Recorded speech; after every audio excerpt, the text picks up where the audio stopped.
Okay, welcome to Chapter 2. Before we launch into the next chapter, I want to make sure that we recall from Chapter 1 the focus was on the different roles of various entities and staff involved in the provision of healthcare services. So hopefully you have a general sense of that. In Chapter 2, we're going to talk more specifically about the role of the home health aide or personal care attendant. Two documents that I want you to review and take a look at are the appendices that will be available in this module, and they are appendices D and E. These are both from the state of Alaska, and they go into specifics. Appendix D is various policies that are in place that you should be familiar with. It's a challenge to read, I know, because it's in kind of legal language, but you'll want to take a look at that because those policies affect your role. And then Appendix E is very helpful, and that gives a nice list of tasks that you would be asked to perform in the home health setting.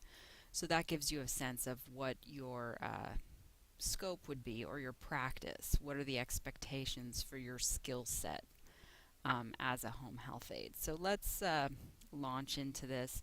Let's talk about the term care plan. So each individual client has a care plan, and it lists all the different providers that are involved in providing care to that patient. This could include physical therapists, nurses, doctors, what was the one I just thought of? Even social workers. So you'll want to understand that the care plan is holistic and involves everybody who's interacting with that client. Um, the idea behind a care plan is it gives us goals and objectives from which we can orient our care for that patient, so we can either maintain where we're at, improve hopefully where the client's at, and hopefully limit disability. So lots of factors are considered when designing a care plan. The client's current health status, their physical condition, their diagnoses, which may be several. We talked about the complexity of client care these days. Um, Goals or expectations, different providers are going to have different goals. Like the physical therapist might have the goal of the client will be able to take 3 steps without assistance in 2 weeks or something like that. The nurse would have something else. So we want to be clear about what the different goals and expectations are. Uh, we also want to have a sense of the other resources and services that are involved, if transportation is necessary to get the client back and forth to therapy or appointments, if different equipment is necessary, so on and so forth. Um, so let's talk again about the purpose of home health aide or personal care attendants. The idea is that they would enable individuals, clients, patients of any age whose needs would otherwise require them to be placed in an acute setting or a long-term care setting. You could think of that as like an institution. Um, if they didn't have this type of help at home, they would have to be in that type of care facility in order to be safe and in order to maintain their health. So the home health aide and the personal care attendant is really a vital role in terms of allowing that client to be in familiar surroundings, be around family, possibly, or in their home environment, which is very important for clients. So you are personal care attendants will be involved in again tasks that either improve or delay the deterioration of a client's health status.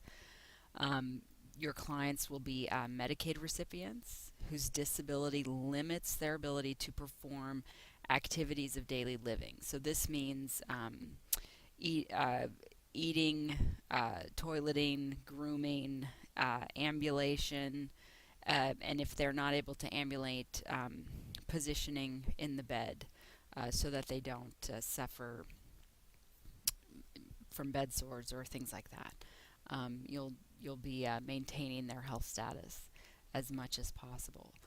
You'll notice some vocabulary in the appendices that I referred you to. There's consumer-directed personal care services. These are provided by recipients who take on the role of hiring and managing their personal care. So often this is done when the client has other family members in the home and they've decided that they need to hire an aide or some help to help them with the care that the client needs in the house. Agency-based personal care services are provided for recipients that don't do that direct management. So, or they choose not to, or they're not able to. So you'll want to get comfortable with that language and those differences. What they have in common is that the clients are Medicaid recipients. It's just who is administering the personnel that's providing care. Okay, so let's talk about care plans a little more. What are some of the basic steps? Typically, there's an assessment, which includes the client's health status, the environment, family support, all those things. There's a diagnosis, often a list of diagnoses, plans, which include, this is what we're going to do and this is our goals or our expected outcomes. Then we implement those activities to achieve those goals, and then we evaluate and look for signs that hopefully the client's on the right path, hopefully we're making a difference, hopefully we're seeing improvement. Perhaps the client's gaining strength, perhaps the client's reporting that they feel better, whatever the observable or objective or subjective changes that are noted would be important in terms of evaluating. And let's keep going here. So again, I'm using these words like role and scope of practice, and I want you to get familiar with that term and get familiar with the tasks that home health aides are legally allowed to perform. And again, I want to refer you to Appendix D and Appendix E for a nice discussion of that. In general, things that are outside the scope of practice for a home health aide include the administration of medications, inserting or removing tubes. A good example of that would be what we call a Foley catheter. This is an indwelling catheter that would be something that remains in the bladder. The home health aide would not be responsible for inserting or removing that. You might be helping a client with urination with maybe a urinal or maybe a condom catheter, but inserting a Foley would be beyond the home health aide's scope of practice. Also, home health aides do not perform techniques that require or perform procedures that require sterile techniques. They don't diagnose or prescribe, and we don't tell the client the treatment plan. You might be helping them understand a certain procedure if they have questions. You might also be referring them to the nurse or doctor to help them understand that issue more. What I think happens a lot with home health aides and those that are nursing aides, things like that, you are the ones that are spending a significant amount of time with the patient, so you'll end up getting a lot of questions. And it's really important to be clear about when you need to refer that client to their provider, their nurse practitioner, their nurse, their doctor, so they can get a better sense of what's happening for them. You'll want to help them with that. And you'll also want to be aware of various federal regulations that apply to home health aides. There are certain federal and state requirements for training hours, in-service training, and of course OSHA rules and regulations. These are occupational health and safety rules. And the first one that comes to mind when I think of this is, you'll want to be aware of how to manage bodily waste, blood and body fluids, what's the appropriate way to dispose of those items, so that you're safe and clients are safe and the environment is safe. Let's talk about chain of command.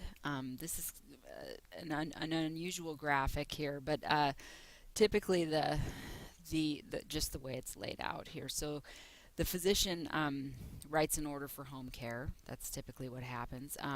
The case manager and the care team create a plan of care to assess, taking into account the assessment of the client's needs and what they plan on doing.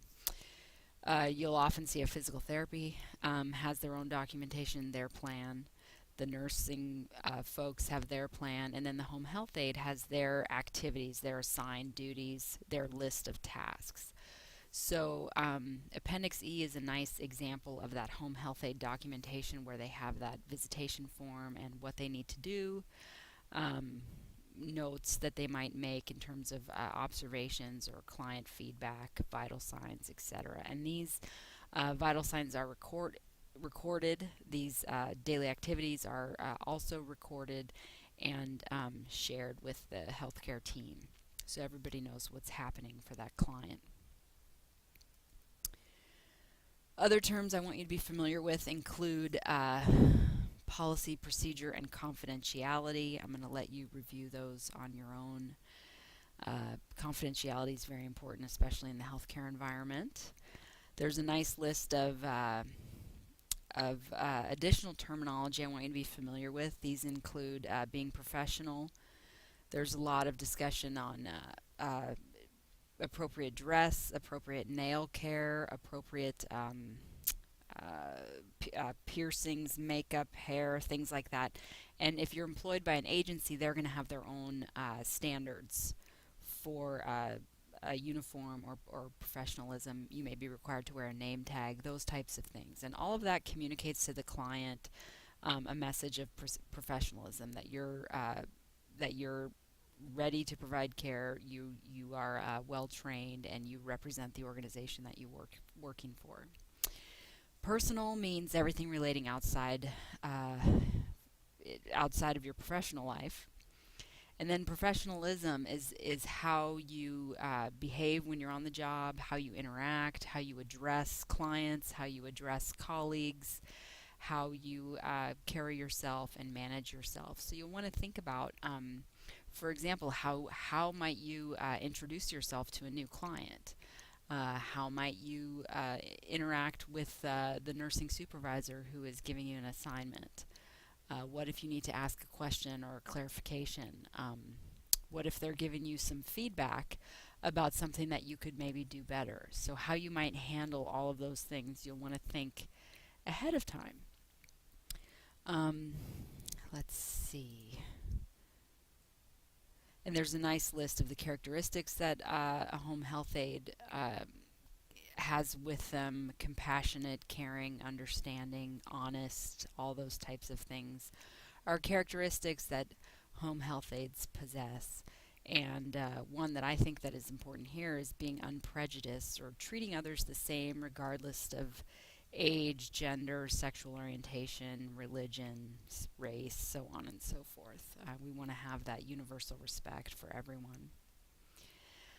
So in addition to your professionalism, there's also some guidelines for your employer, and you should be aware of those items. They're nicely listed in your textbook in terms of your job description, any kind of evaluation or competency testing that you need to do before you care for clients, your training, initial training and in-service training, what they require, and any kind of preparation for any particular assignment if a client has some type of special needs. So those are expectations that you can have of your employer, and be sure to ask for if you aren't given them up front as you look for a position.